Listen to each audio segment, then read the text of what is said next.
강서구청장 보궐선거 승리 이후 총선 체제를 본격화하는 가운데 당내 화합을 강조한 서영교 더불어민주당 최고위원,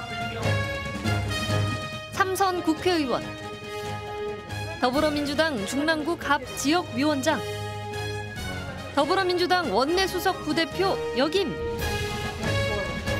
여권의 보궐선거 패배 이후 검찰의 이재명 대표에 대한 추가 기소에 대해 국면을 전환하기 위한 검찰의 정치 행위라고 강도 높게 비판.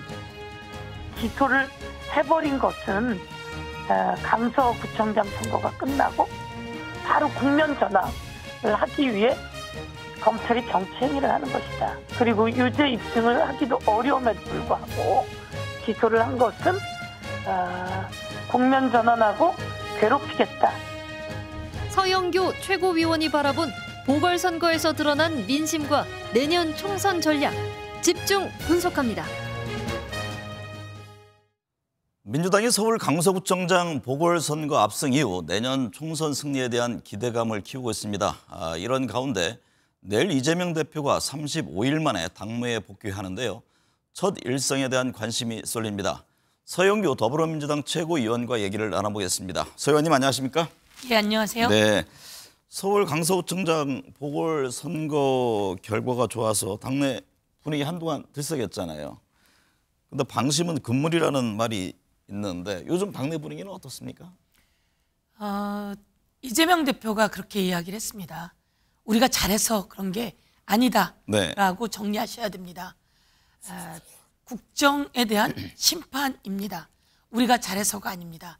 저희들은 더 몸을 낮추고 더 민심 속으로 그리고 민생을 위해 일하겠다 이렇게 답을 했습니다. 네. 그리고 저희들에게도 그렇게 사실은 메시지를 보냈습니다. 네. 저희들 최고위원들이 함께 모여있는 방에서 그렇게 메시지를 보내고 그리고 저희들도 그렇게 생각합니다. 네. 저희들이 참으로 어려웠습니다. 네. 민심 속에서 저희들도 힘들었고 그리고 또 국민이 이재명 대표를 윤석열 정권이 건드리면 건드릴수록 민심이 우리 당도 떠나고 있었습니다. 그런데 그 이재명 대표에 대한 영장이 기각되면서 반전도 있었고요. 그런데 저희가 강서구청장 선거를 보니까 네. 예, 윤석열 대통령 그리고 국민의힘당에 대한 민심이 많이 떠났습니다. 거기서 읽은 민심은 그렇습니다. 그렇게 보고 계시는군요. 네. 저희가 뭐 강서 현장에서 많이 보았는데요. 강서가 가불병이 있습니다. 네. 두 곳은 우리에게 좀 유리한 곳이었고요. 한 곳은 우리에게 좀 불리한 곳이었습니다. 유리한 두 곳은 너무너무 저희들에게 잘해주고요. 불리한 곳이었던 곳도 저희가 하루하루가 다르게 민심이 바뀌고 있다는 걸 느꼈습니다. 네. 사람들이 표현하기 시작했고요. 저희들이 그래도 그렇게 많이 차이 난 것까지는 생각을 못했지만 네. 많이 차이 났고 사실은 저희가 여론조사를 했습니다. 네. 여론조사를 하는 곳에서는 그런 차이를 보고 있었습니다. 그 정도 예상을 하셨던 말씀이에요. 실제로 저희 당에서 한 여론조사가 아니어도 네. 그런 흐름이 있었고요. 저희 당에서도 마찬가지로 여론조사를 계속했는데 네. 그 흐름이 나오고 있었습니다. 이재명 대표가 내일 당무에 복귀하죠. 네, 그렇습니다. 첫 일성이 과연 뭘까 이 관심이 쏠려 있잖아요. 무엇보다 국회 체포동의안 처리 과정에서 찬성표를 던진 당내 의원들에 대한 징계 문제 때문인데 어떤 전망이세요? 가결표를 던진 의원들도 어떤 생각이었는지 저희가 깊이 생각해야 합니다. 네. 저희가 가결표를 던지지 말고 부결시켜달라고 최고위원들이 의견을 모았고 그렇게 요청했고 그리고 당의 가장 큰 기구인 중앙회의를 통해서 그런 의견을 모았습니다. 네. 그럼에도 불구하고 가결이 되었죠. 가결표가 한 40여 표 나왔는데 저희도 충격을 많이 받았고 네. 그래서 이것은 해당행위다라고 저희가 선언을 했습니다. 그런데 중요한 건 가결표를 던진 분들을 찾을 수도 없을 뿐더러 네. 가결표를 색출하거나 이런 일은 할 수 없다라고 하는 게 저희들의 생각이고 하지 말아야 된다라고 네. 하는 생각입니다. 그리고 이재명 대표는 이제 복귀하면서 당 내로는 하나가 되고 통합하고 그리고 일사불란하게 움직여 나가야 된다. 왜냐하면 국민이 어렵기 때문입니다. 네. 지금 경제는 최악이고 그리고 최수근 상병 사망 사건조차도 대통령실에 외압 의혹이 있어서 그것이 제대로 수사되지 못하고 있는 상황이고 네. 이런 상황이라면 지금 야당 대표는 일사불란하게 가기 위해서 민심을 추스려야 된다. 네. 통합의 기조를 가지고 가야 된다. 이런 생각이 저희들의 생각입니다. 네. 말씀하셨듯이 당무에 복귀하는 이재명 대표가 민생 행보를 본격화할 것이다 이런 전망이 나오는데요. 네. 현재 이제 서민 경제 많이 어렵습니다. 정쟁이 아닌 여야 협치가 중요한데 정부 여당과의 협치 문제는 어떻게 보세요? 제일 중요한 건 대통령이 야당 대표를 만나야 합니다. 네. 대통령은 이번에 강서 보궐선거가 끝나고 이런 이야기를 했습니다. 민생 속으로 들어가라 라고 주문을 참모들에게 했고요. 그리고 여당 그 주요 인사들을 만나서도 민생을 우선시했고 비판에 대해서 어떠한 변명도 통하지 않는다. 네. 이런 얘기를 대통령이 직접 했습니다.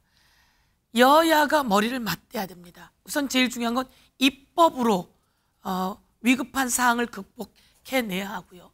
그리고 이제 정기국회입니다. 정기국회에서 그 입법이 추진되어야 하고요. 그 다음엔 예산입니다.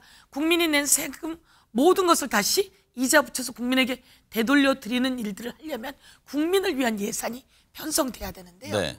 강서구청장 선거 있기 훨씬 전에 예산이 짜졌습니다. 짜졌는데 그 예산에 서민들을 위한 예산은 거의 다 많이 삭감이 됐죠. 네. 예를 들면 지역사랑 상품권 전액 삭감됐습니다.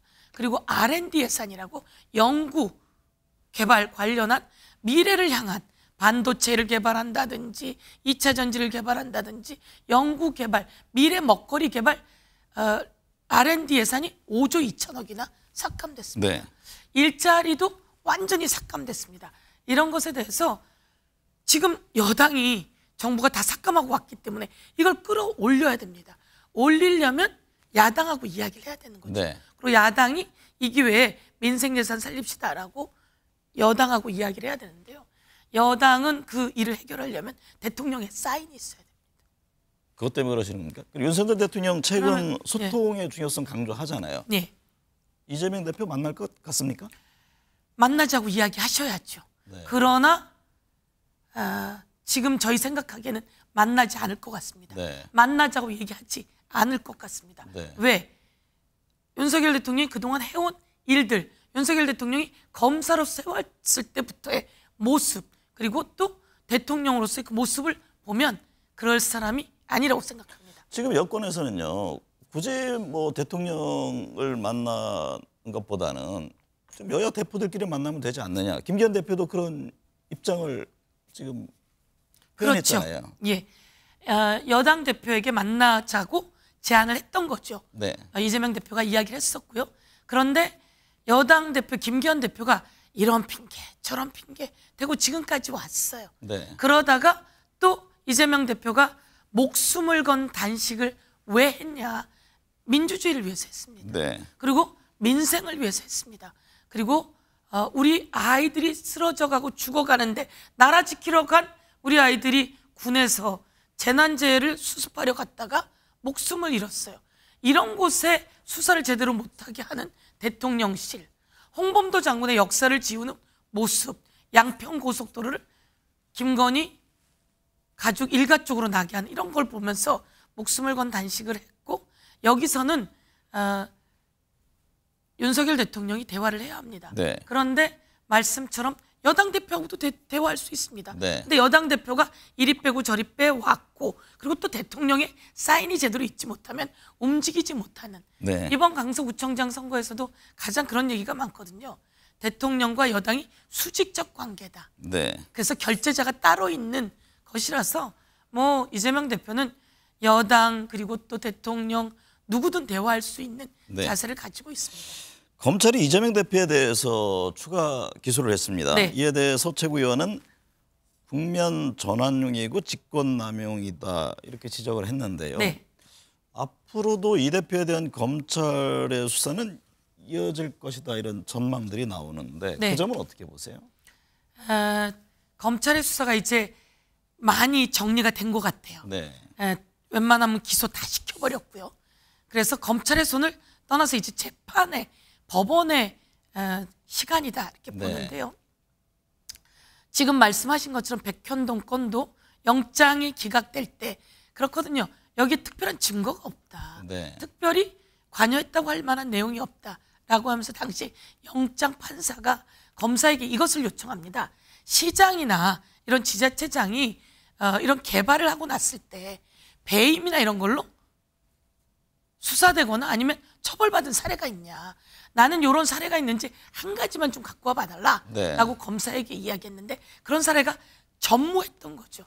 그러면서 영장을 기각시켰고 많은 사람들은 저게 무슨 스모킹건이 있을 것이라고 생각했었는데 전혀 그렇지 않은 모습을 보면서 윤석열 대통령과 윤석열 대통령의 한동훈 법무부 장관 검찰이 해도 너무하는구나 라는 생각을 하게 된 것 같습니다. 그래서 검찰은 이제 수사를 또 하고 압수수색을 수백 번을 했지만 나온 것은 없고 그래서 말씀처럼 국면 전환용을 수시로 던지는 겁니다. 네. 던졌지만 이번에 강서 보궐선거에서 완패했잖아요. 네. 그러니까 이재명 대표 백현동 사건을 기소해버리면서 국면을 전환하려고 했으나 그것은 이제 법원에서 올바른 판단이 나면서 제가 보기에는 윤석열 정권의 무모함이 법원에서 다 드러날 겁니다.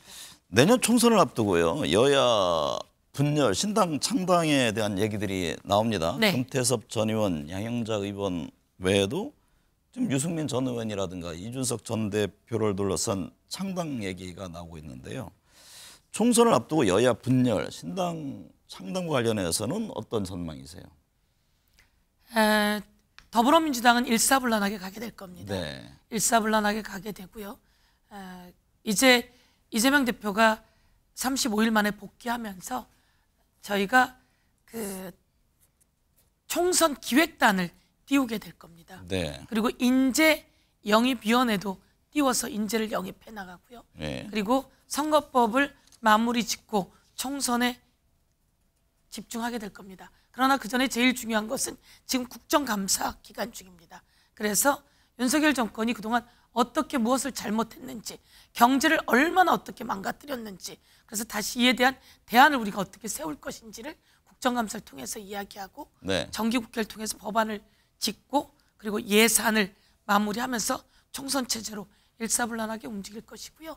그런 와중에 이제 여당의 분열 모습이 자꾸 있습니다. 네. 이준석 나가라, 가서 당을 만들어라. 그리고 양양자, 금태섭 의원도 말씀처럼 신당을 만들 텐데요. 거기에 어떻게 모여질지는 제가 모르겠으나 과거 총선을 앞두고 신당은 탄생했습니다. 네. 탄생했고 이번에도 그 신당이 탄생을 할 텐데요. 그 바람은 제가 보기에는 여당을 향해서 회오리로 영향을 미칠 가능성이 있을 것 같습니다. 방금 서 의원께서는 민주당은 이제 일사불란할 것이다 이런 네. 말씀을 하셨습니다만 결국 이제 공천이 중요하잖아요. 네. 그러니까 전직 시장, 군수, 구청장 42명도 내년 총선 출마하겠다 네. 이렇게 입장을 냈는데 공천 과정에서 예를 들면 계파 갈등이라든가 이게 다시 불거져 나올 가능성이 있지 않을까요? 그럴 가능성이 있다고 모두 다 생각하시죠. 네. 그리고 그럴 가능성은 나옵니다. 네. 그거는 자연스럽게 나올 텐데요. 근데 더불어민주당은 공천을 시스템화했습니다. 네. 이재명 당대표가 당대표가 되고 제일 먼저 한 일이 공천을 시스템으로 공천하자라고 하는 내용이었습니다. 이해찬 당대표 시절에 공천을 하기 위해서 현역과 경쟁하는 사람은 무조건 경선한다. 네. 이런 입장을 가지고 있었고요. 불출마하는 지역과 같은 경우에는 전략 공천을 할 수 있게 열어둔다. 당대표를 중심으로 지도부가 전략 공천할 수 있게 하고요. 다른 곳은 현역과 경선한다. 그래서 네. 현역에게 특별히 프리미엄을 주지 않고요. 신인인 경우에는 프리미엄까지 주게 됩니다. 네. 그리고 현역들은 평가를 합니다. 법안 몇 개 만들었어.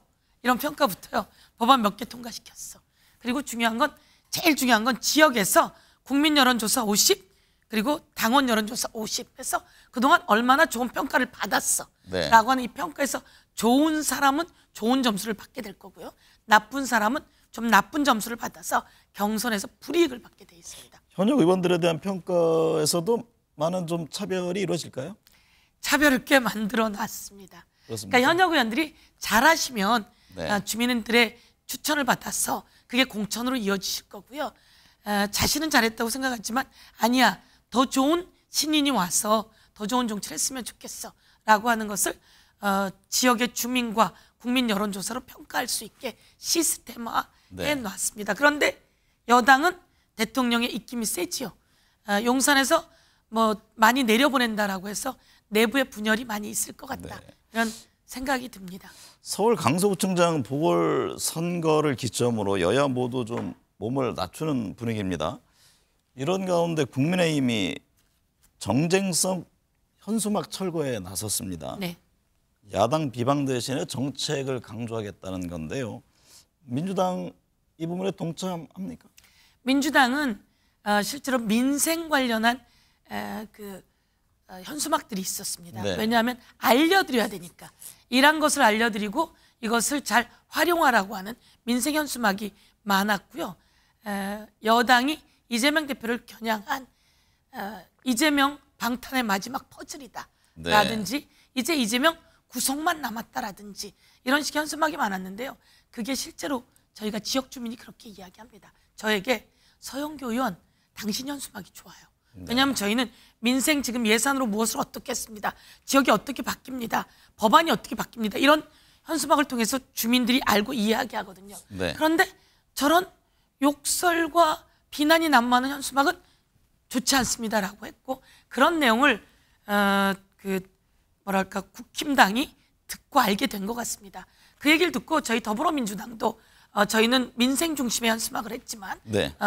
마찬가지로 우리는 상대를 비난하거나 국민들이 인상을 찌푸리는 그런 나쁜 현수막은 걸지 않겠다 이런 네. 입장을 정리했습니다.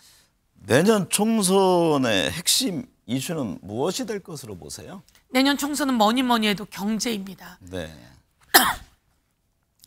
클린턴이 대통령 나올 때 바보야 문제는 경제야 라고 하는 슬로건으로 나와서 대통령이 되었던 것을 상기해야 합니다.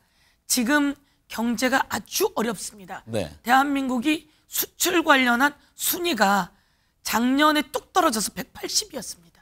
말이 됩니까? 네. 근데 이번에 나온 순위는 200위로 떨어졌습니다. 대한민국이 일본에 역전이 됐습니다. 일본이 그렇게 오랜 동안 저성장 하는데 저희가 역전이 되었습니다. 아주 경제가 어려운데요. 저는 대통령이 경제 이렇게 만들면 안 된다고 생각합니다. 기재부가 이야기합니다. 의원님 세계가 다 어렵습니다. 세계는 다 회복세로 돌아섰습니다. 네. 그런데 이제는 기재부가 그렇게 얘기합니다. 의원님 도와주십시오. 이렇게 이야기를 합니다. 이만큼 아주 어려워졌는데 그러면 민생을 위한 예산을 짜세요 라고 하는데 하나도 기재부 장관의 권한이 제가 보기에는 없는 것 같습니다. 네. 대통령의 그것도 결재를 받아야 되는 거죠. 그래서 내년에는 제일 중요한 건 경제 네. 그리고 대통령의 오만 정권에 대한 심판 그리고 김건희 여사 일가에 대한 그 범죄 행위와 그 끝없는 욕심의 터널, 욕심의 고속도로 이런 것들이 다음 내년 선거의 심판의 대상이 될 것이고 네. 그러나 더불어민주당도 민생을 위한 모습, 민생에 대한 성과를 내지 않으면 저희들도 마찬가지로 좋은 성과를 못 낼 수 있기 때문에 네. 저희들은 말씀처럼 더 몸을 낮추고 더 겸손하게 그러나 치밀하게 치열하게 성과를 내는 일들을 해나가겠습니다. 네. 전국은 점점 내년 4월 선거 쪽으로 흐릅니다. 민생을 챙기고 경제 난국을 풀어가야 하는데 걱정입니다. 획기적인 여야 관계 개선, 협치의 모습이 절실합니다. 오늘 말씀 감사합니다.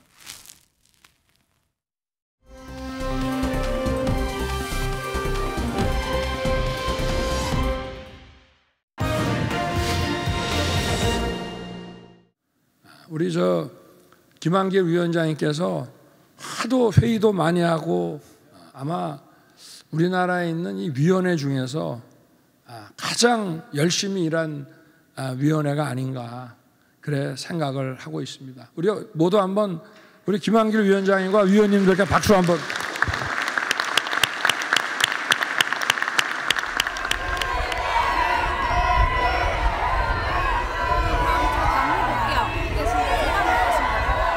이번 주에는 두 번째 재판 출석인데 당무 지장 실감하십니까?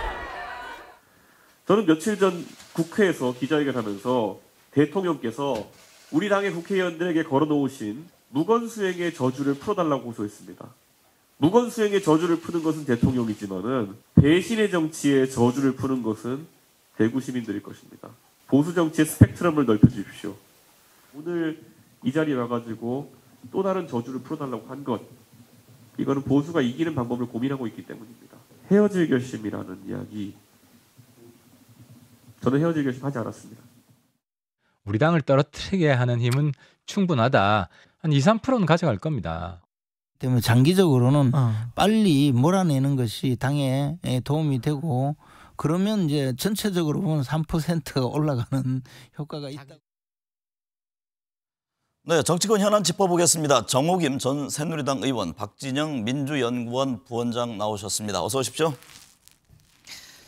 서울 강서구청장 보궐선거 패배 이후 여당에서는 지금 혁신위를 구성하려고 하잖아요. 근데 인선의 난항을 겪고 있다 이런 얘기가 들리던데 이유가 뭐죠? 사람 찾기가 어려운가요? 아니, 시켜주면 해주겠다는 사람도 몇 명 있지 않았었습니까? 네. 그러니까 사람 찾기가 어렵다기보다는 원하는 우리 사람 찾기가 좀 어려운 게 아닌가. 원하는 우리 사람 찾기가 어렵다. 개인적인 생각이고 또 누구 마음에도 들어야 되고 뭐 이런 생각들을 하나. 그러나 지금 위기라는 거를 의식하고 있기 때문에 내부에서도 설전은 좀 있는 것 같습니다. 네. 예컨대 이렇게 동종 교배만 해서는 진화가 되지 않는다. 이종 교배가 필요하다. 이런 그 주장도 나오고 있고요. 네. 또 이미 민주당에 얼마 되지도 않았습니다. 혁신이 결과가 어떠했는지를 한번 보지 않았습니까? 네. 그리고 지금 강서구청장 보궐선거 때문에 국민의힘이나 지금 대통령실이 위기라는 거에 대해서는 이의가 없을 거라고 생각을 합니다. 그래서 제가 볼 때 안에서 찾지 말고 밖에 눈을 돌리면 정말 쓴소리를 하면서 옳은 방향으로 유도할 사람이 있다라고 저는 생각합니다. 네. 박진영 부원장님, 네. 민주당은 앞서 혁신회의를 꾸린 바가 있잖아요. 그래서 김은경 혁신위원장 뭐 설화 때문에 곤혹스러운 일도 있었는데 국민의힘 혁신위 구성 움직임은 어떻게 보고 계세요?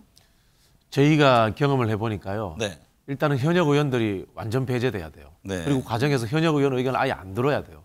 왜냐하면 이분들이 혁신 대상인데 이분들이 감나라 배나라 하니까 혁신이 자체가 좌초되는 그런 흐름으로 가거든요. 네. 그래서 현역 의원들이 우선적으로 배제돼야 되고요. 그리고 두 번째는 지도부가 시작하기 전에 혁신위의 원안을 완전히 수용한다는 약속을 해주실 필요가 있습니다. 그리고 세 번째는 누구로 구성할 것인가 문제인데 네. 저는 이론과 정치 현장 경험이 같이 있는 분들이 하는 게 맞다고 생각해요. 네. 정치 현장 경험이 없으면 좀 실현 불가능한 이야기만 하고 또 정치 현장에만 계속 계신 분들은 또 기득권의 또 의견에 따라가고 그렇기 때문에 현장 경험과 이론을 같이 갖춘 분. 네. 우리 저기 정호기 무형 같은 분 하시면 잘하실 것 같은데. 아까 그 도표에 이름이 안 올라가서 제가 그러지 않는데 여쭤보려고 그랬습니다. 네. 정호김 전 의원님, 최근 김한길 국민통합위원장이 언론 노출 빈도가 잦아졌습니다. 지난 17일이죠. 윤석열 대통령 국민통합위 만찬 자리에서 국민의힘 지도부와 주요 장관들 뭐 다 있는데 윤 대통령이 통합위의 재원들이 많은 통찰을 줬다. 상당히 높게 평가를 하지 않았습니까? 그 배경을 어떻게 보세요? 이것도 이제 개인 의견인데요. 네. 그 만찬 자리 사진을 보면서 저 통합이 만찬은 어떤 면에서는 김한길 위원장을 좀 돋보이게 하려는 만찬일까? 이런 생각을 하게 되거든요. 그러니까 차분한 가운데 뭔가 변화를 주기 위해서는 이제는 김한길이라는 인물이 나설 차례라는 판단이 선 게 아닐까? 네. 그런데다가 지금 그 정도 얘기가 되니까는 여의도라든지 언론계에서 이미 김한길 위원장이 사람 인선 다 끝냈다라는 소문까지 나올 정도예요. 그런데 이제 제가 생각하기에도 김한길 위원장이 야권 출신인데다가 책사로서 상당히 이름을 날렸고 또 정치 브레인이라는 그러한 수식어가 붙지 않습니까? 그런데 너무 익숙하지 않을까요? 네. 유권자들에게.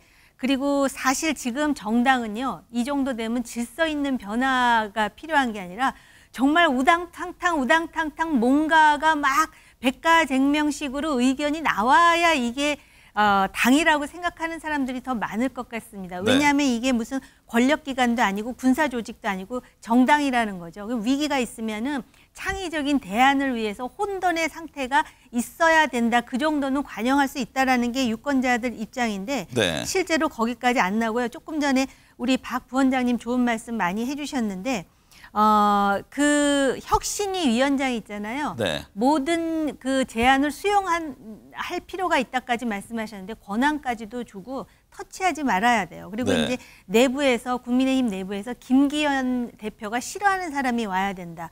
아마 민주당에서도 이재명 대표가 싫어하는 사람이 오지 않았기 때문에 그 혁신위의 그 시행착오가 있지 않았을까 생각하면서 여기다 덧붙이자면 김기현 대표뿐만 아니라 윤석열 대통령도 절레절레 고개를 흔드는 사람이 일단 들어오면 뭔가 변화의 바람 속에 국민의힘이 다시 살아나는데 순기능을 할 수 있지 않을까? 네. 이게 당뿐만이 아니라 집권당이 책임 있는 여당으로서 이 대한민국을 제대로 이끌어가기 위해서라도 그런 과정이 지금 불가피한 상황 아닐까 이런 생각이 됩니다. 과연 그 현실 속에서 얼마나 수행이 될지에 관심이 쏠리는데요. 박진영 부원장님, 김한길 위원장 역할로 뭐 여러 이제 전망들이 나오는데 어떻게 당장 움직일 수 있을까요? 글쎄요, 뭐 이게 국민의힘 이야기라서 제가 정보는 없습니다만은 김한길 전 대표죠, 민주당에서 대표됐습니다만은 이분이 한편으로는 창당 전문가다 이런 표현도 되고 한편으로는 정당 브레이크다 이런 이야기도 듣습니다. 네. 그러니까 일장일단이 있는 거죠. 그런데 이분이 하는 정당들이 보면요 늘 제3당 방식을 택해왔어요. 네. 중도 정당 이런 것들을 선호했단 말입니다. 한번 경험을 보면은 2007년도에 중도개혁신당이라는 것을 열린우리당에서 탈당해서 만듭니다. 그리고 안철수 의원이 만들었던 국민의당 39석을 했죠. 그것도 사실은 기획을 김한길 전 대표가 했다 이렇게 볼 수 있거든요. 그러면은 결론은 어떻게 나냐면 이분은 1당이라든가 2당 전형적인 진보 정당이라든가 전형적인 보수 정당을 만드는 게 아니라 낀 곳에 그다음에 틈새가 있는 곳에서 시장을 열어가는 사람이지 네. 지금 국정을 책임질 수 있는 여당을 만드는 것에 있어서 과연 맞을까? 여기 네. 분명히 보수 정당이거든요. 네. 그런 부분에서 약간 좀 회의적인 부분도 있고 그리고 또 이 정서적으로 있던 분들과의 좀 이 하나의 거리감도 있기 때문에 저는 생각보다 쉽지 않을 것이다 이런 네. 생각이 들어요. 최근 윤석열 대통령이 소통 얘기를 많이 한다고 합니다. 소통이 부족했다 이런 뭐 반성의 의미의 그 얘기도 전해지고요. 당을 뛰쳐나갔던 이준석 대표도 위기의 순간에는 찾아가서 끌어안기도 했잖아요. 민주당 이재명 대표 만날까요? 우리나라가 대통령 중심제인데 네. 이미 이재명 대표가 영수회담을 제안했고요. 그러다 보니까 그 약간 내각제적인 요소가 있어서 그런가 이렇게 그 당 대표와 대통령이 만나는 것을 굉장히 드라마틱하다라고 생각하는 사람들이 많은 것 같아요. 네. 그런데 저는 오히려 지금 대통령과 정부도 민생을 강조하고 있지 않습니까? 그래서 의대 입시 정원에서부터 시작해서 뭐 건강보험 개혁이라든지 노동 개혁이라든지 의회의 장을 통해서 해결해야 될 문제가 많잖아요. 그래서 차제에 대통령에 대한 신뢰도 높이고 또 민생과 그다음에 그런 어떤 국민의 삶 속에 투영되는 정책을 만든다라는 차원에서 민주당의 의원을 만나되 바로 그 현안과 직결돼서 그 길목에 자리 잡고 있는 중요한 민주당 의원들이 있을 거 아닙니까? 네. 그래서 약간 그 미국의 그 사례를 벤치마킹한 것이기도 한데요. 그 중요한 뭐 상임위원장이라든지 뭐 이렇게 해서 만나는 모습을 보이는 게 상당히 전향적으로 보일 것 같고요. 조금 전에 이미 이준석 전 대표 말씀하셨잖아요. 일단 이준석, 유승민 전 의원을 어떻게 할 것인지에 대해서 뭔가 움직임을 보이는 자체만으로도 상당히 국민의 기대가 높아지지 않을까 생각이 들어요. 박진영 부원장은 어떻게 보세요? 윤 대통령 소통 최근에 좀 뭐 변화된 그런 움직임을 표현하고 있던데 뭐 이재명 대표라든가 방금 말씀하신 유승민 전 의원, 이준석 전 대표 포용 형태로 갈까요? 글쎄요. 그런 기대를 근데 해봅니다. 네. 그래야지 사실은 이 경제 위기라든가 민생 위기를 돌파할 수 있지 않겠습니까? 네. 근데 좀 하나 아쉬운 점은 이 대통령의 메시지가 현장에 가겠다 자꾸 이야기를 하시거든요. 이건 또 잘못하면은 그림 내기용으로 전락할 수가 있어요. 네. 우리 포퓰리즘이라는 이야기를 할 때 복지 정책을 포퓰리즘이다 이렇게 이야기하는데 실제로 포퓰리즘의 원뜻은 대통령이나 지도자가 의회 절차를 무시하고 국민들과 직접적으로 만나 이게 포퓰리즘이거든요. 네. 그럼 뭐냐? 그럼 갈등을 해결되지 않고 실제로 그림만 내고 마는 거예요. 사실 대통령이 협치를 하고 민생을 제대로 챙기려면 민생을 책임지는 국민의 대표인 국회를 먼저 만나야 돼요. 야당을 먼저 만나야 되는 겁니다. 통해서 법의 개정을 통해서 해야 될 게 많죠. 그렇죠. 그런 부분이 네. 있고 그리고 현장에 갈 것보다는 정책 소통을 해야 됩니다. 네. 전문가들을 만나야 됩니다. 그래야지 나라가 바뀌지 그림 내고 현장 가서 이렇게 막 어루만져 준다고 해서 바뀌지는 않습니다. 네. 자녀 학교 폭력 논란으로 사퇴한 김승희 전 대통령실 비서관과 관련해서 정치권 내 지금 여진이 계속되고 있습니다. 국민의힘도 고개를 숙였습니다. 대통령실 즉각 사표 수리를 했는데 이 점은 어떻게 보셨어요? 굉장히 신속하게 사표까지 수리했는데 당장 민주당에서 이제 어떤 비판을 하냐면은 이 사람이 별정직인데 네. 사표를 수리해버리면 도대체 어떤 과정을 거쳐서 그 자녀가 어떤 학폭을 했는데 본인의 공적인 지위를 오남용했는지에 대한 조사를 할 수 없지 않느냐 이렇게 이제 반발을 하더라고요. 제가 좀 아쉬워하는 거는요. 대통령실 내에 이런 공직을 맡은 사람의 기강을 좀 살펴본다든지 과거에 민정수석실에서 했던 일입니다. 그리고 아니면은 그 감찰 있지 않습니까? 네. 감찰관 시스템이 작동했더라면 과연 이 피해 학부모가 대통령실에 먼저 좀 청원을 하지 않았을까라는 아쉬움이 있고요. 그다음에 이거는 권력형 비리 이렇게 주장을 하는 민주당의 야권 인사들도 있지만 본인이 공적 지위를 이용해서 호가호위한 측면이 훨씬 많아요. 그 네. 부인이 남편과 대통령이 찍은 사진을 카톡 프사에 올린다든지 뭐 이런 일이 그 대표적인 예인데요. 제가 이 얘기를 해도 될지 모르겠지만 요새 이제 저 사건 때문에 동영상이 계속 돌아가는데 저 의전 비서관이 대통령 그 양복 옷깃에 있는 먼지를 이렇게 막 털어주는 장면이 계속해서 반복적으로 나오는데 네. 정말 의전 비서관이 해야 될 일은 그것을 훨씬 뛰어넘는 일이거든요. 네. 그런 차원에서 그리고 또 이게 학폭이라는 점에서 지난 2차례 학폭하는 좀 사례가 그 성격이 다른 학폭이기는 하나 가뜩이나 그 알러지 반응을 일으키는 국민의힘이라든지 대통령실에 굉장한 자극제가 되었고 이것 때문에 여론이 나빠졌다라는 것을 그 대통령실과 그다음에 국민의힘에서도 깊이 인지하고 있는 것 네. 같아요. 민주당은 이번 사건 권력형 학폭 무마 의혹으로 규정했네요. 사고가 난 이후에 한 3개월이 지났는데도 피해자에게 사과를 안 했다는 겁니다. 네. 그런 부분이 있고요. 그다음에 보통 이제 이런 일들이 생기면 이제 가해 학생이 전학 가는데 전학을 가지 않고 이제 반만 바꾸었다. 뭐 이런 이야기들이 나오고 있기 때문에 그런 것 같고요. 저는 근본적으로 이런 참 표현이 그렇습니다. 이런 수준의 분이 어떻게 대통령실의 비서관이 되었는가라는 그런 질문을 던지고 싶어요. 네. 이 권력을 잡고 있으면은 그것이 나는 마음대로 채용해도 된다. 전리품처럼 생각한다라는 그런 흐름들이 저는 대통령실에 있지 않았나 그런 생각이 네. 듭니다. 사적 채용이 아니었나 그런 생각이 듭니다. 총선 얘기해보죠. 대통령실에 한 30여 명이 떠나서 총선에 출마할 것이다 이런 얘기가 있고 또 내각 인사 중에 한동훈 장관 굉장히 관심이잖아요. 마포 출마설, 종로 출마설 여러 얘기가 나오는데 정호김 전 의원께서는 어떻게 보세요? 출마할 것으로 보세요? 한동훈 장관요? 네.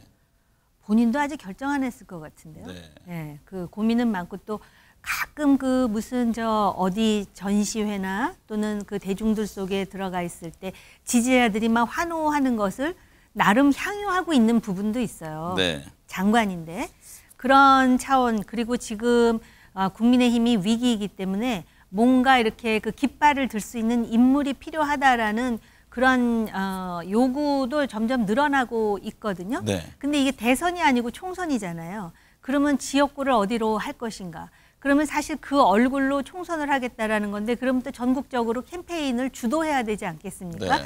그런 차원에서 상당히 정치한 전략이 필요한 것이 아닌가 이런 생각이 들고요.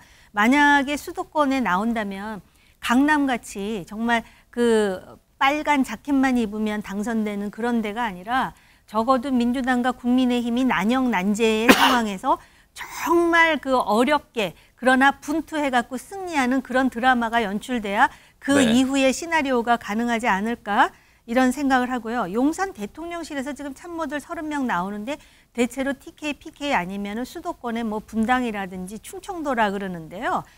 아, 조금 그런 면은 씁쓸해요. 거기는 네. 일단 그 공천만 하면은 되는 곳 아닙니까? 네. 그런데다 지금 대통령 지지율이 떨어지는 상황에서 본인의 지금 그 정치적 미래에 굉장히 지금 그 매몰되어 있다라는 인상을 줄 수도 있고요. 그렇기 때문에 이것은 정당이 주도해가지고 정말 적재적소에 국민의힘 간판으로 내놓을 수 있는 자랑스러운 얼굴이 되어야지 대통령실에서 근무했다라는 게 무슨 훈장인 것처럼 네. 완장인 것처럼 이런 분위기가 자꾸 언론에 나오는 것도 대통령께 누가 된다고 봅니다. 박진영 부원장님, 여권에서는 한동훈 법무부 장관 뭐 서울 출마 가능성 꾸준히 제기는 하는데 어떤 결과가 나올까요? 그래서 일단 야당의 입장부터 말씀을 드리면요. 네. 야당의 입장에서는 한동훈 장관은 이미 정치를 하고 있고 네. 과잉 정치적 언사를 했기 때문에 정치적 중립 위반이라든가 또는 인사검증에 대한 실패를 지고 탄핵돼야 될 사람이 아닌가라는 네. 기본 입장을 가지고 있다는 말씀을 드리고요. 그럼에도 불구하고 저는 출마할 가능성이 상당히 많다 네. 이렇게 봅니다. 그게 왜냐면요. 이분이 보편적으로 전 국민들에게 대한 지지라든가 중도층의 지지는 갖고 있지 못하지만은 핵심 지지층, 보수층들의 그런 지지는 갖고 있기 때문에 보수 지지층들을 결집시키고 또다시 총선을 정쟁의 한복판으로 대결 구도로 몰아넣기 위해서는 굉장히 의미 있는 도구가 될 가능성이 있다. 이런 판단을 저는 여권에서 할 가능성이 있다고 봅니다. 하게 되면 지역은요? 아마 상징적인 지역에 출마를 해서 전국 선거의 이슈를 만들려고 네. 하죠. 네. 민주당 이재명 대표 내일 당무에 복귀하잖아요. 그 첫 일성 과연 뭘까 관심이 쏠리는데 뭐 다 아시겠지만 국회 체포동의안 처리 과정에서 가결파 의원들에 대한 징계 문제 과연 어떤 입장이냐, 어떤 걸 내놓을 것 같습니까? 이재명 대표는 민생과 화합을 이야기할 것 같아요. 네, 직접 이 표는 이 부분에 대해서는 언급하지 않고요.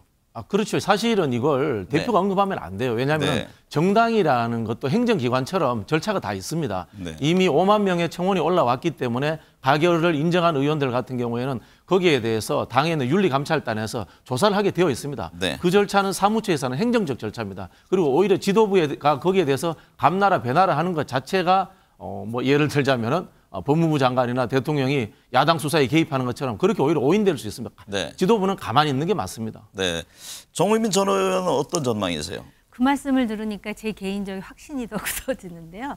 지금 본인 손으로 할 리가 있습니까? 지금 그 통합이라든지 상생이라든지 뭐 그런 민생이라든지 이런 얘기를 할 때라는 거를 적어도 알고요.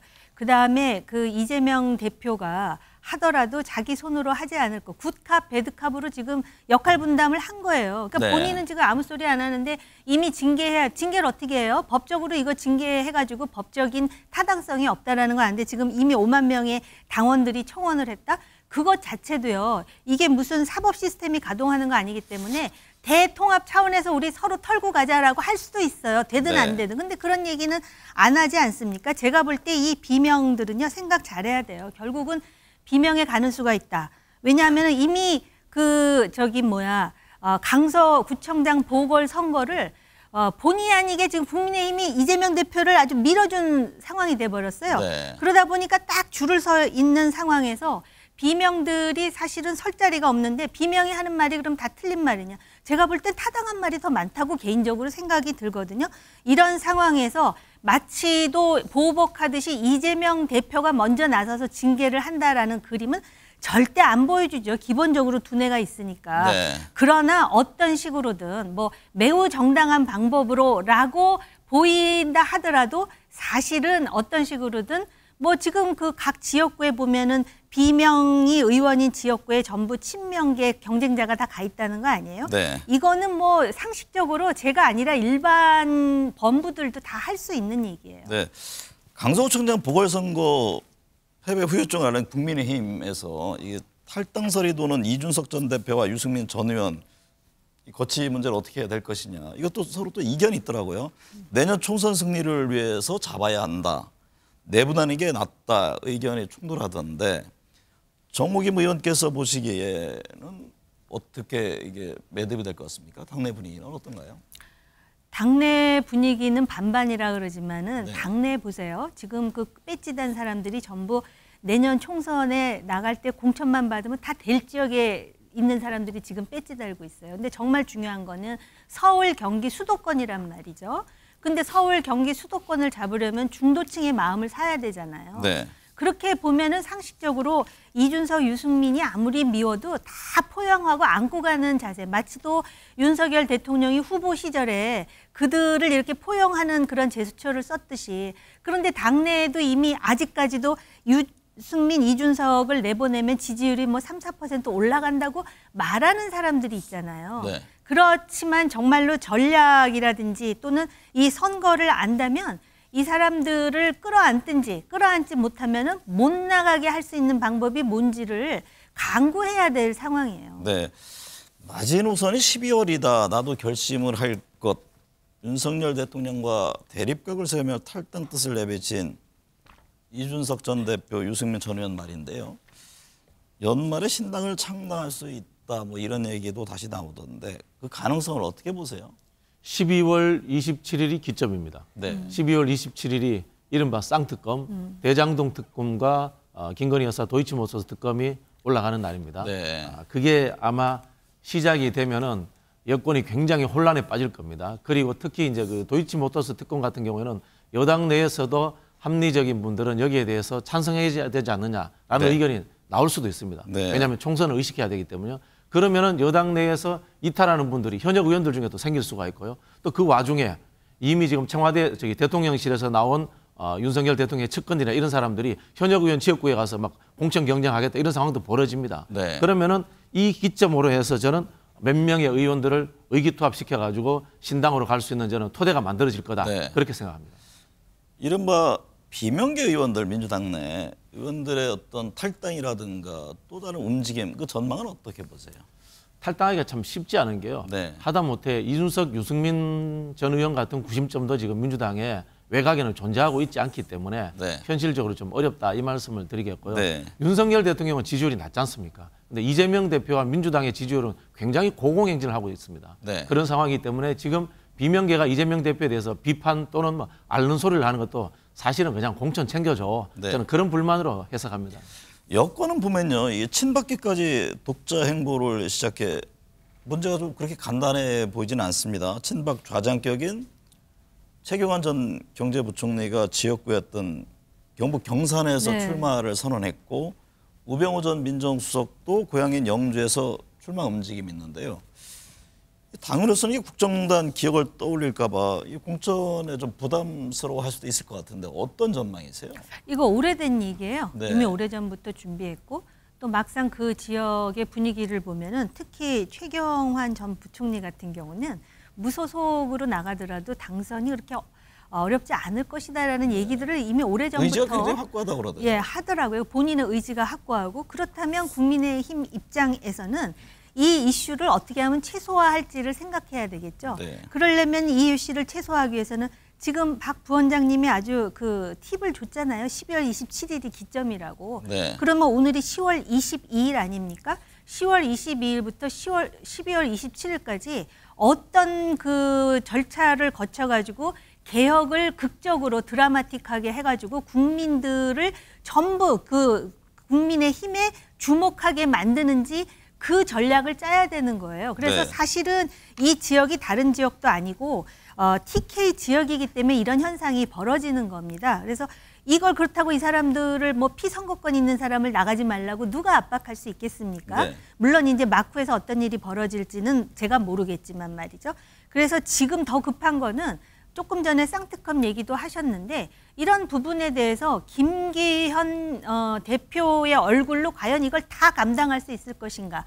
그렇기 때문에 혁신위원장의 얼굴이 굉장히 중요하고 지금 윤석열 대통령이나 김기현 대표나 자기가 가장 하기 싫어하는 일을 먼저 하면은 이걸 혁신이라고 보는 눈이 굉장히 많을 거예요. 간단해요. 그 상황이 어떻게 정리될지 모르겠습니다만은 자칫 만약에 최 전 부총리라든가 오 전 민정수석이 무소속 출마를 하면 TK 텃밭에서 보수 인사들끼리 서로 경쟁하는 충돌하는 이런 것도 뭐 예상해 볼 수 있겠네요. 민주당 나쁘지 않죠. 이제 네. 강 건너 불구경인데 다만 강 건너 불구경조차도 의미와 저는 명분이 있어야 된다고 생각하는 게 네. 최경환 부총리 같은 분은 출마를 하시려면은 박근혜 대통령 탄핵 문제에 대해서 본인의 입장을 밝히셔야 돼요. 네. 박근혜 대통령 탄핵이 잘못됐다. 뭐 그런 이야기를 하셔야 되는 거고요.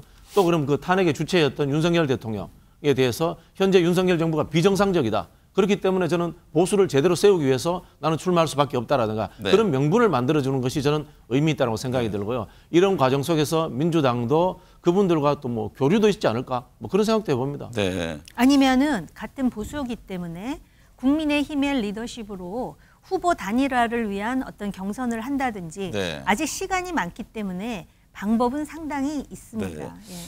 민주당 검찰을 향해 위장 전입 또 주민등록법 위반, 감사윤리 강령 위반, 수원지검 이정섭 2차장 검사를 수사해야 한다고 촉구했는데 이 문제는 어떻게 보세요?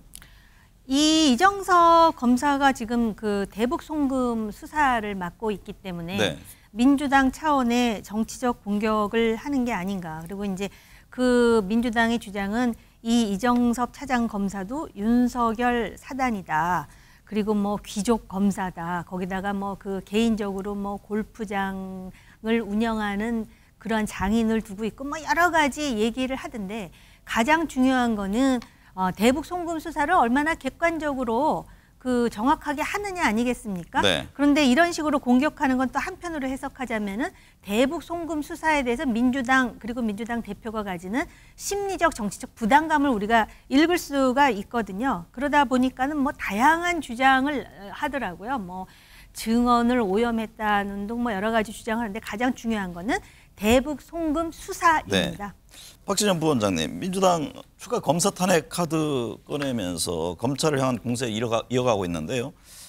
한편에서는 역풍에 대한 우려의 목소리도 있다고 하던데 이건 어떻게 보고 계세요? 글쎄요, 저는 이제 이런 문제들을 우리가 정치를 볼 때 게임하는 것처럼 이재명 대표 수사를 하니까 검사를 공격한다. 저는 그렇게 보는 건 옳지 않다고 보고요. 네. 본질의 문제로 접근해야 되는데 정치라는 것은 알고 보면 옳고 그름이라는 것이 존재하거든요. 이 검사가 했던 행위들 중에 예를 들자면 위장전입은 본인도 인정했습니다. 네. 그것도 주민등록법 위반입니다. 그리고 뭐 수많은 뭐 비리 의혹들 이런 것들이 나와 있습니다. 그렇다면 충분히 탄핵될 수 있는 거다. 저는 이렇게 생각이 들고요. 네. 그다음에 이제 역풍은 존재하지 않는다는 것이요. 역풍이 불려면은 말도 안 되는 걸로 탄핵을 해야 되지 않습니까? 네. 근데 말씀드린 것처럼 의혹이 있지 않습니까? 개연성이 충분히 있지 않습니까? 예를 들어 볼게요. 이상민 행안부 장관 탄핵돼서 다시 뭐 기각되었습니다만 역풍 전혀 없습니다. 네. 그런 부분에서 윤석열 정부 자체가 비상식적이기 때문에 역풍은 존재하지 않는다라고 제가 단언하고 싶습니다. 네. 불과 한 달 전에 네. 이재명 대표의 체포 동의안이 가결됐었어요. 근데 5일 만인가 그 구속영장이 기각되잖아요. 그러면서 1년의 정치적 상황 때문에 민주당이 살아났어요. 그게 지금 딱 한 달 된 얘기거든요. 네. 앞으로 어떤 일이 벌어질지 몰라요. 그러니까 민주당이 지금 뭐 지지율이 높아지고 그러기 때문에 굉장히 공세적인데 이럴 때일수록 유권자가 바라볼 때 뭐가 상식적이고 어떤 정치적 의도가 있는지 없는지를 의심하게 만드는 거는 대충 지지율에 당장 영향을 미칠 수 있는 소지가 많다라는 부분을 지적하고 싶어요. 네. 네, 오늘 두 분 말씀 잘 들었습니다.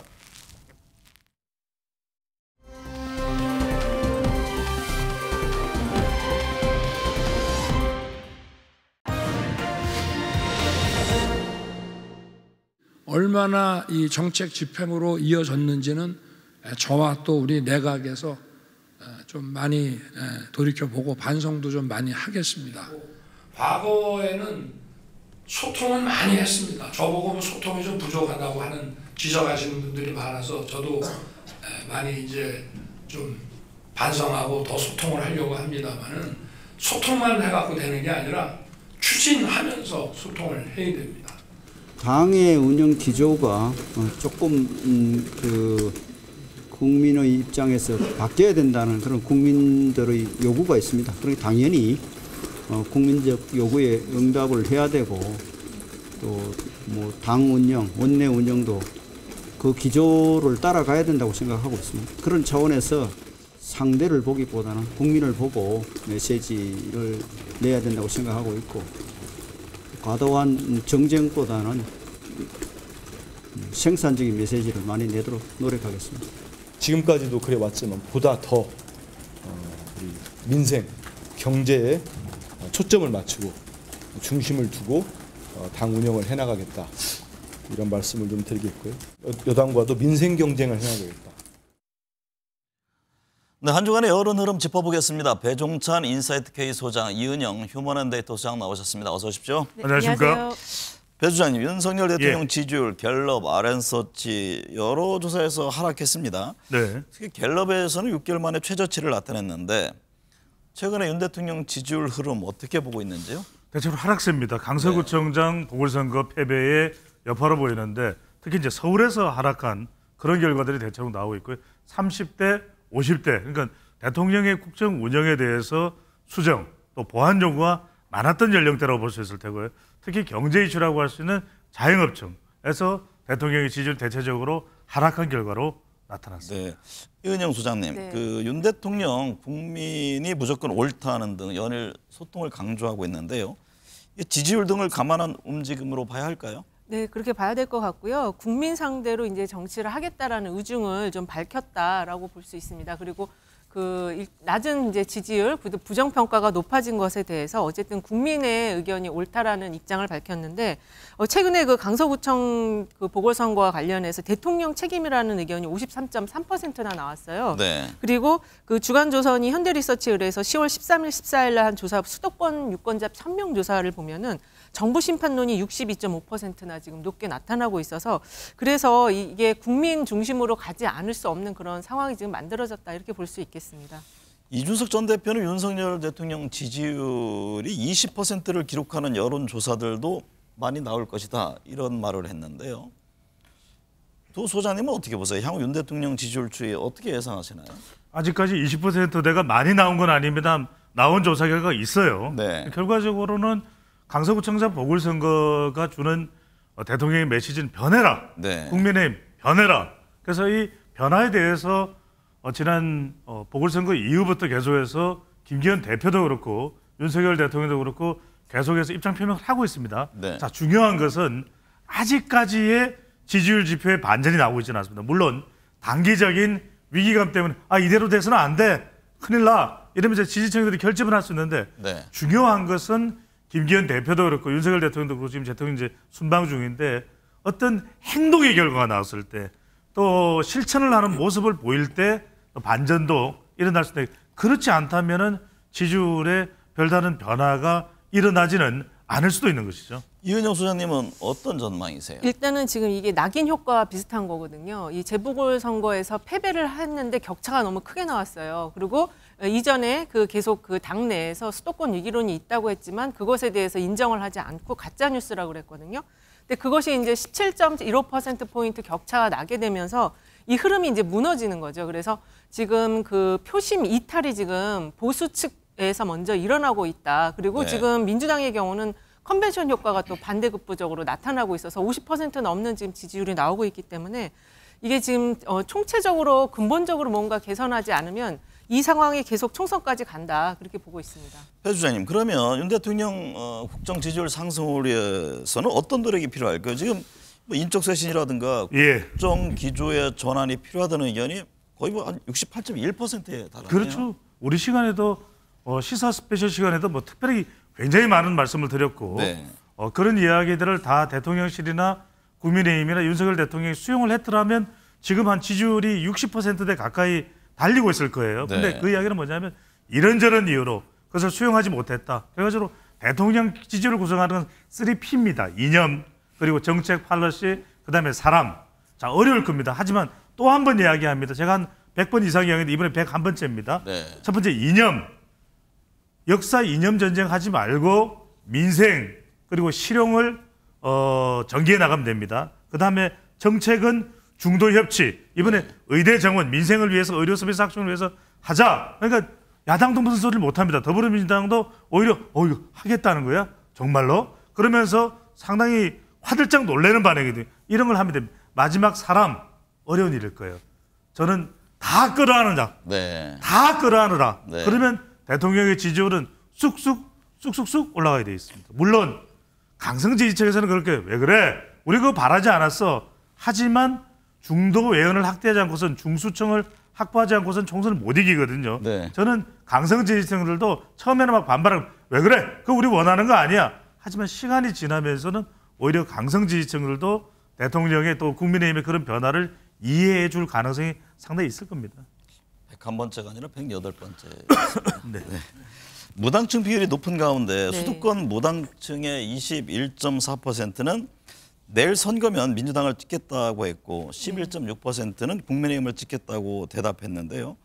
내년 선거에서의 무당층의 선택 어떤 영향을 줄까요? 지금 말씀하신 그 자료가 좀 전에 이야기했던 그 주간조선이 55주년 기념 여론조사 현대리서치 의뢰해서 한 결과인데요. 네. 무당층 비율에서도 무당층 비율이 이제 한 뭐 그 30% 좀 안 되는 걸로 나오는데 그 수도권 무당층이라는 게 중요한 거예요. 그래서 여기서 내일이 선거면 민주당을 찍겠다가 21.4로 국민의힘 찍겠다보다 한 10%포인트가량 더 높은 상황이고 이게 이제 그 전체적인 그 무당층이 아닌 전체 여론으로 보면 민주당 찍겠다가 40.9, 국민의힘 찍겠다가 31.8로 한 9%포인트가량 차이가 나거든요. 네. 그러니까 지금 격차가 한 10%포인트가량 기본적으로 지금 나고 있기 때문에 여기서 인물 변수를 어떤 걸 넣었을 때 이거를 이 10%포인트 격차를 뛰어넘을 수 있을지 그 상당히 쉽지 않다. 그러면 결국에는 그 야당, 거대 야당인 그 야당과의 어떤 협치를 통해서 이 현재 국면을 좀 타개해 나가야 된다라고밖에 이야기할 수가 없을 것 같습니다. 배 수장님, 최근 네. 부산, 울산, 경남 지역의 여론을 보면 윤석열 네. 대통령과 국민의힘 지지율 하락이 두드러집니다.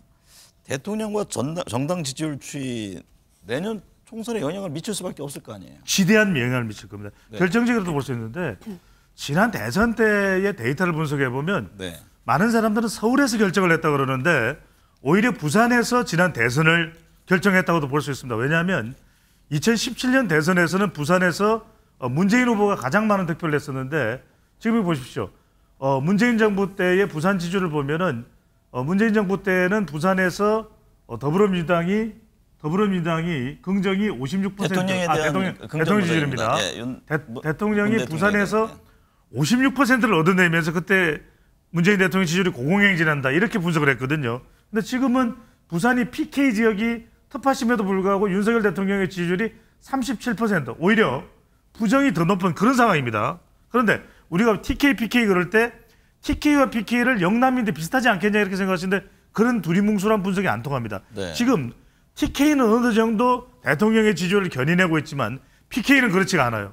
PK는 지난 여러 대통령 집권기를 거치면서 상당히 좀 이 지지층의 환경에 변화가 있습니다. 네. 이 PK가 이른바 축구에서는 페널티킥이라 해서 결정적인 역할을 하는 그런 중요성이 있는 지역인데 이른바 이 지역의 최근에 지지율 하락이 경실무다, 경제, 후쿠시마 오염수 영향이 직간접적으로 영향을 안 줄 수가 없이 기대감이 굉장히 컸었습니다. 네. 윤석열 대통령이 잘할 것이다. 자갈치 시장도 오고 이렇게 방문도 하고 부산 엑스포에 대한 노력들인데 그런데 기대감에 비하면 최근에 국정 운영에 대해서 긍정적 평가가 안 나오는 이런 와그라노 현상. 네. 그다음에 마지막으로 민주당 쪽으로 가지는 않지만 무당층 쪽으로 이전하고 또 옮겨가고 있는 상황이거든요. 그래서 지금 정말 중요한 게 부산 엑스포도 상당히 중요할 겁니다. 물론 유치를 못한다더라도 최선의 노력을 다하는 대통령의 모습에 대한 평가는 따로 있을 테고요.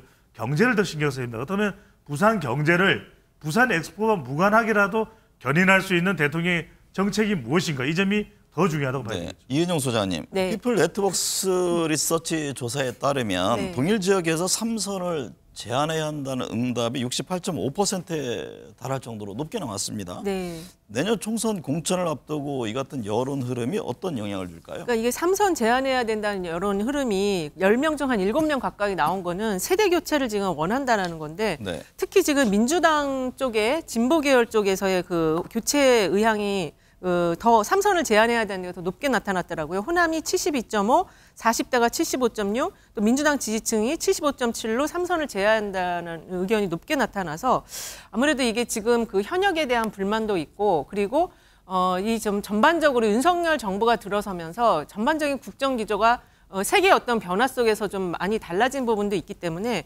이제는 이제 그런 흐름을 민주당 쪽의 의원들도 좀 같이 타고 갈 필요가 있다. 이런 의견도 좀 일부 반영된 것이 아닌가 이런 생각이 듭니다. 한때 좀 얘기가 나왔었잖아요. 뭐 네. 3선 뭐 연속 이상 그 네. 출마 금지 얘기가 나왔는데 여야 어느 쪽에서 그 부분을 명확히 할 수도 있을까요? 제가 보기에는 일단은 그 민주당 경우는 이제 국회의원 숫자가 많은데 초재선 비율이 훨씬 더 높거든요. 네. 그래서 중진 이상, 3선 이상의 어떤 역할도 필요하다라는 게 있긴 있겠지만 특히 이제 그 586 세대가 3선급 이상이 많기 때문에 아마 이제 그런 측면에서 세대 교체가 민주당 쪽에서 더 많은 이런 의견이 나온 거는 586 세대에 대한 이야기가 아닌가 싶어요. 배 수장님, 총선에 새 인물들을 원하는 목소리가 있죠. 관련 여론조사들도 나오고 있는데 한동훈 법무부 장관, 조국 전 장관 모두 나오지 말라는 여론이 높은 걸로 조사됐다면서요? 그렇습니다. 이 조사 결과부터 좀 먼저 보시는 게 중요할 것 같은데 결국 중도층이 응원을 못 받고 있다. 총선은 결국 소선거 제도에서는 한 표라도 더 얻어내야 되기 때문에 이 중도층이 중요한데 한동훈 장관의 총선 출마 의견도 58%가 반대하는 결과가 나타났습니다. 그러니까 국민의힘 지지층은 지지하지만 중도층을 포함한 더불어민주당 지지층에서는 반대고, 자, 조국 전 장관에 대한 총선 출마 의견을 보더라도 반대가 지금 54%로 나타나서 중도층까지도, 그러니까 더불어민주당 지지층에서는 대체적으로 조금 의견의 차이가 있기는 하지만 찬성을 하는 의견이에요. 진보 쪽에서는. 그런데 중도와 또 국민의힘 지지층 보수 쪽에서는 반대한다. 이게 왜 그러냐면 지금 전반적으로 한동훈 장관이나 조국 전 장관뿐만 아니라 이 국회 또 정치인에 대해서 이 상당히 국민들의 반대가 높습니다. 그렇기 때문에 이 정치 혐오 제대로 역할을 못한다.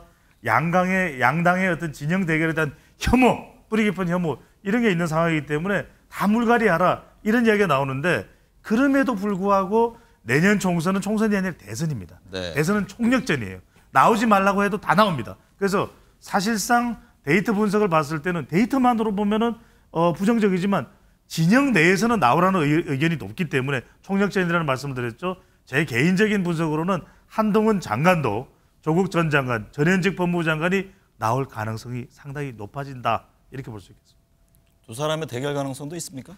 같은 지역구에 나온다면 모르겠는데 한 지역구에서 대결은 하지 않을 가능성이 더 높아 보입니다. 이은영 소장님, 서울 강서구청장 선거 여파가 정치권에 이어지고 있는데요. 이번 강서구청장 선거에 대해 정권 견제 성격이라는 의견이 43.4%로 가장 높았습니다. 그러면 이게 민심을 대변한 결과라고 볼 수 있을까요? 예, 저는 그렇게 좀 보여지는데요. 일단은 계속 견제론이 높았어요. 그런데 그 강서구청장 선거와 관련해서 이렇게 그 원인 분석을 하는 데 있어서도 역시 그 정부와 여당에 대한 견제를 보여준 선거다가 43.4%로 높게 나왔고, 여기가 이제 좀 재밌는 대목은 민주당을 지지한 선거다라는 게 13.5%밖에 안 나왔거든요. 그래서 사실 민주당에 대해서도 아주 이렇게 흔쾌하게 지금 지지세를 보내주고 있지 않는 그런 상황인데, 이런 상황이 나타난 거는 역시 이제 여야 갈등과 대결이 너무 지금 극한에 달았기 때문에 이런 결론이 나지 않았을까. 근데 그 책임을 지금 이 조사로 보면은 여당 쪽이 더 많이 귀인을 하는 그런 결과가 아닌가 이렇게 생각이 듭니다. 배 수장님, 미디어토마토 조사에 따르면 국민 과반수 이상이 강서구청장 선거에서 국민의힘 패배 책임이 윤석열 대통령에 있다고 응답을 했는데 그 이유는 어떻게 봐야 합니까? 그렇죠. 뭐 더 이상 다른 설명이 필요가 없습니다. 우리 시간도 말씀을 드렸지, 강서구청장 선거의 이 유권자 환경은 대통령의 국정 운영에 대한 평가다라는 말씀을 드렸어요. 왜냐하면은 결국 대통령에 대해서 부정평가하는 유권자층은 강서구민들이 나간 겁니다, 투표소에. 하지만 정작 대통령을 지지하는 사람은 투표소에 나가지 않았을 가능성이 상당히 높다. 무기력해지는 거죠. 그 결과가 고스란히 선거 결과에 반영이 됐는데, 자, 여론조사 결과를 한 번만 더 보여주시면 실제 물어봤습니다. 국민의힘 패배 책임이 어디에 있느냐. 대통령에게 있다가 57.5%로 나타났기 때문에 진교훈 지금 강서구청장입니다. 임기에 바로 들어갔죠. 그 강서구청장 진교훈 후보자가 얻었던, 당선자가 얻었던 56.5%와 대통령의 책임이다 57.5%가 거의 비슷합니다. 이건 뭐냐? 결국 선거라는 것은 어떤 후보가 너무 좋아서 나가기도 하지만 어떤 분노심으로 나가게 되는 것이기 때문에 선거를 앞두고는 분노를 제거하는 것이 가장 중요하다고 볼 수 있는데, 한 말씀은 더 드려야 됩니다. 그렇다고 해서 민주당이 너무 좋아서 민주당의 승리를 너무나도 염원해서 민주당 더불어 강서구청장 보궐선거의 결과가 나온 것은 아닌 만큼 민주당도 민심을 얻기 위해서 더 노력하고 경주해야 되는 것이죠. 이은영 소장님, 네. 리얼미터 조사를 보면 정당 지지율 국민의힘이 32%, 민주당 50.7%로 나타났는데요.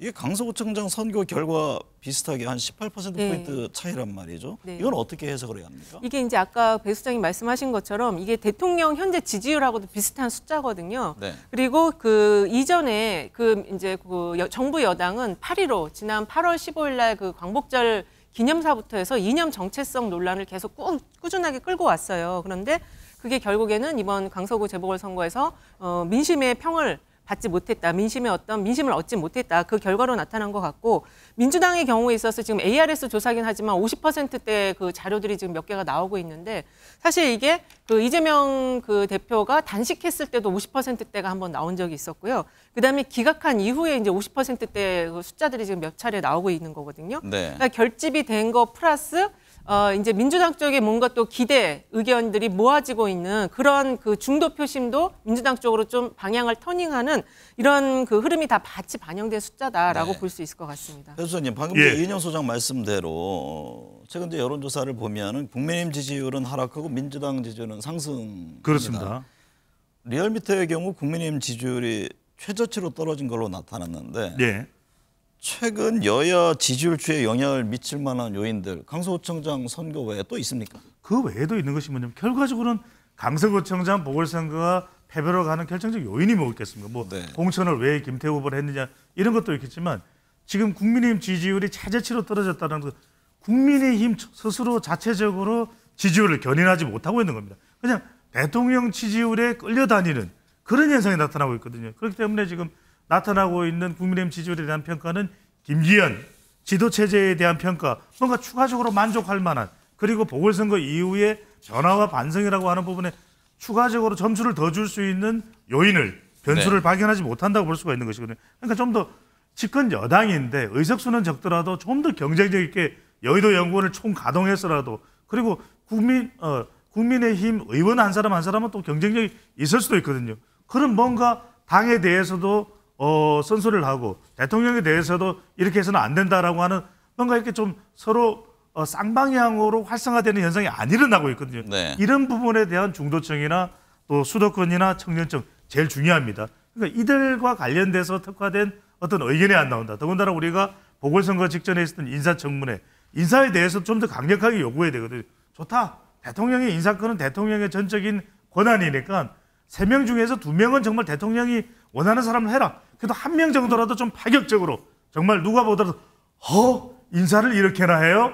하는 사람들을 임명해달라는 그런 요구가 국민의힘에 절실하게 있다고 봐야 되겠죠. 네. 이은영 소장님, 네. 몇몇 여론조사를 보면 국민의힘 지지율 수도권 중도층에서 하락하잖아요. 네. 뭐 수도권의 중요성은 뭐 여야 할 것 없이 다 누누이 강조를 하고 있는데 지금 위기 이론이 어떤 실체가 있는 겁니까? 아니면 일시적인 현상인 겁니까? 이게 지금 위기론의 실체가 이번에 확인이 된 거예요. 그래서 그 아까도 우리가 자료를 이제 무당파층 자료도 보면은 민주당이 한 10%포인트가량 높잖아요. 네. 중도층의 경우에 있어서 지금 대통령 지지율이 전체 평균보다 더 낮은 20%대가 된 지는 꽤 오래됐는데, 그 특히 아까 제가 말씀드린 것처럼 그 이념 정체성 논란, 특히 이제 해병대 외압이라든지 홍범도 장군 흉상 이전 논란을 하면서 지금 그 여당의 가장 텃밭인 TK 지역에서 정당 국민의힘 지지율은 59%인데 대통령 지지율은 45%로 더 지금 대통령 지지율이 더 낮게 나타났거든요. 네. 그러니까 이거는 좀 앞으로 개선되기가 굉장히 힘든 지표다. 대통령 지지율이 이렇게 여당 지지율보다 낮은 상황이면은 총선 치르기가 굉장히 어려운 구조화 이미 되어 있는 콘크리트화된 그런 지지가 되어버렸다라고 지금 말씀을 드릴 수밖에 없을 것 같아요. 배 수장님, 그러면 국민의힘 지도부는 지금 위기론에 대해서 어떤 대안을 마련해야 합니까? 그러니까요. 이게 정말 위기다. 그래서 아까도 말씀드렸듯이 정말 파격적인 변화가 있어야 됩니다. 그러니까 구두선에 거치는 변화가 아닌 어떤 실천을 통해서 제가 항상 말씀드리는 거지만 어떤 실천과 행동이 실질적으로 진정성 있게 전달되는 데는 여러 가지가 구체적으로 나와야 되고 그 지속되는 기간이 길어야 되고 실제로 그것이 앞으로도 계속 총선 이후에까지라도 이어지겠구나, 그것을 보여줄 수 있어야 되거든요. 중요한 것은 대통령의 변화, 대통령이 누군가부터 보좌를 받을 것인가. 항상 말씀드리지만 데이터는 국가의 최고 지도는 항상 껴안고 있어야 됩니다. 네. 그래서 항상 데이터 전문가의 조언을 하루에도 수차례 전광판을 보면서 조율을 하고, 또 한 사람은 정말 대통령의 멱살을 잡고라도 조언을 해줄 수 있는 사람. 제가 말씀드렸죠. 주일 지금 미국 대사가 오바마 대통령이 멱살을 잡기라도 하실 듯이 했던 레 민마누엘 연방 하원 의원이었던 그런 사람이 필요한 것이고, 또 하나 중요한 것은 대통령이 민생으로 가겠다. 그럼 어떤 민생으로 하는지 좀 구체화되어 있는 그런 정책들이 전문가에 의해서 여야 간에 서로 협치를 통해서, 앞서 정호김 전 의원도 그런 이야기를 합니다. 야당의 상임위원장도 만나라, 대통령이. 네. 저는 충분히 그런 명분과 필요성이 있다고 봅니다. 그런 걸 통한다면 국민들의 마음도, 중도층도 무당층도 수도권에 있는 유권자들도 국민의 마음도 변할 수가 있는 것이겠죠. 이은영 소장님, 네. 이재명 대표가 내일 당무에 복귀하는데요. 체포동의안 가결 이후 이어진 당 내용 수수 문제 이제 어떻게 풀어갈지 관심이고, 네. 또 이 대표의 복귀가 향후 민주당 지지율에 미칠 영향은 어떨까요? 아까 이제 말씀드린 것처럼 그 이재명 대표를 중심으로 해서 민주당 지지율이 50%까지 지금 상승을 했거든요. 이게 네. 8월부터 10월까지 불과 한 2달 사이에 벌어진 일이에요. 그래서 이렇게 이제 50% 지지율이 나온다는 게 ARS긴 하지만은 굉장히 지금 높은 수치고, 탄핵 이후에, 그러니까 2017년 이후에 잠깐 나타났던 수치이기 때문에 아마 이재명 대표는 이러한 지지세를 기반으로 해서 통큰 행보와 민생 현장을 찾는 현장 중심의 어떤 그 행보를 취하지 않을까. 그렇게 할 때만이 이제 내년 총선까지 안정되게 이 흐름을 가져갈 수 있다고 판단할 것 같습니다. 배 수장님은 어떻게 예. 보세요? 이재명 대표 복귀 후에 어떤 행보를 이어갈 것으로 보십니까? 마찬가지입니다. 결과적으로는 이재명 대표가 얼마나 진정성 있는 행동을 하느냐. 그래야만 지지층 플러스 중도층이 돼야 되거든요. 결과적으로는 당무 복귀를 한 이재명 대표의 일성은 허용을 강조하고, 또 비명계 징계안에 대해서도 아이고 그렇게 해서는 안 된다. 그런 방향을 잡을 가능성은 높습니다. 네. 하지만 얼마나 그게 실질적으로 공천을 앞두고 또 총선에 가까워지면서 계속 이어질 수 있느냐. 여전히 위협 리스크 요인이 될 수 있는 것은 이재명 대표와 관련된 재판 리스크 계속 이어지고 거의 매주 재판을 받아야 되는 상황이고, 겉으로는 표면적으로는 친명과 비명 간의 갈등이 봉합되는 것처럼 보이지만 여전히 개딸이나 또 강성 의원들의 부글부글 끓는 징계에 대한 마음은 또 사라지지 않고 있거든요. 네. 이걸 얼마나 가시적으로 실질적으로 가라앉힐 수 있을까가 중요한데, 이 부분에 대해서는 이재명 대표가 분명하게 선을 긋는 태도가 필요합니다. 제가 하나 제안드리는 바는, 만약에 강성 지지층이나 친명계 의원 중에서 그 징계를 강조하고 비명계 척결을 이야기한다면 그들을 나는 더 중요하리라. 더 당의 중요한 그 요직의 보직을 줄이라. 이렇게 이야기를 해보면서 선을, 그 실질적으로 될지 안 될지는 모르겠습니다. 그런 제안을 하는 방법도 있지 않을까라는 생각입니다. 김기현 대표가 이재명 대표에게 민생회담 제안했다고 하는데요. 윤석열 대통령은 이재명 대표를 만날 것 같습니까? 저는 당위적으로는 만나야 된다. 네. 하지만 현실적으로는 만날 가능성이 당장에 그리 높지는 않을 것으로 보입니다. 네. 신당 창당 얘기도 많이 나오잖아요. 네. 지금 네. 그 앞서 말씀 나눈 분들은 이제 12월 27일을 얘기를 하던데 네. 그 가능성이 여전히 살아 있습니까? 신당 창당 가능성이 지금 저는 상당히 살아있다고 보고요. 지금 정의당이 그 공간을 어떤 확장을 못한 상태에서 뭔가 그 빈 그 시장이 지금 전체적인 정당 지지율의 그 상황, 시장 안에서 빈 공간이 있거든요. 네. 저는 그게 이제 호남 젊은 층이라든지 또 수도권의 2030. 사실 최근에 대통령과 정부 여당이 그 전선을 너무 넓혔어요. 네. 예전에는 강성 노조만 대상으로 싸움을 했다면 지금은 젊은 R&D 예산 지원을 통해서 젊은 세대까지 전선을 확대해 나와서 그런 부분을 지금 신당 창당에 어떤 주도하는 사람들이 그 부분을 노릴 것이다. 그렇게 보고 있습니다. 배 수장님은 네. 유승민, 이준석 전 대표 신당 창당 문제는 어떻게 보세요? 저는 쉽지 않다. 왜냐하면 뭐 유승민 전 대표 또 이준석 전 대표를 떠나서 신당을 창당하는 움직임 분명히 있었거든요. 결과적으로는 몇몇 우리가 익숙하든 익숙하지 않든 신당이 창당할 가능성은 있다. 신당이 몇 개 나올 것 같아요. 하지만 이 신당이 정말 약발이 있을 것이냐. 네. 그러기 위해서는 중도, 무당, 청년층까지 확보할 수 있는 그런 결집력이 있어야 되는데 그렇게 되는 내년 총선 양상이 되지는 않을 것으로 보는 네. 것이죠. 이번 한 주는 어떤 점 눈여겨봐야 할까요? 지금 중동 순방 중인데요. 네. 대통령 순방 중이신데 이제 거기서 어떤 성과가 좀 나올 수 있는지 그리고 역시 이제 안보 리스크도 좀 굉장히 중요한 요인이지 않을까 싶습니다.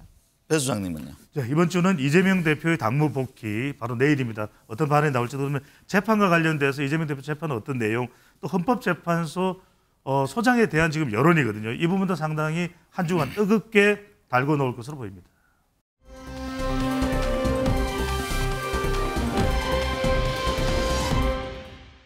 지난 20일 코스피가 7개월 만에 2,400선이 무너졌습니다. 이스라엘과 하마스 간 전쟁으로 국제 유가가 요동치고 있고 국내외 금리도 계속 오르고 있습니다.